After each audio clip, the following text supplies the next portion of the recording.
पाक बहरिया का शिमाली बुखैर अरब में जमीन से फजा में मार करने वाले LYAT मिसाइल का कामयाब तजर्बा। LYAT मिसाइल के रेंज में इजाफे से पाक बहरिया की सलाहियतें बढ़ गई। कामयाब तजर्बा पाक बहरिया के मजबूत फजाई दिफाई सलाहियतों का वाज़ेह सबूत है।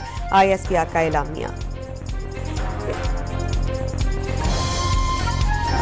खैबर पख्तूनख्वा में सिक्योरिटी फोर्सेज के intelligence based operations, security forces और शहरियों पर हमलों में मुलविस 11 खारिज मारे गए। शिमाली वजीरिस्तान में 6 मुल्क दुश्मनों का काम तमाम। कुर्रम में पुलिस और सिक्योरिटी फोर्सेज ने 5 फारिज को ठिकाने लगाया। सदर, वजीर आजम और वजीर दाखिला की फोर्सेज को शाबाश।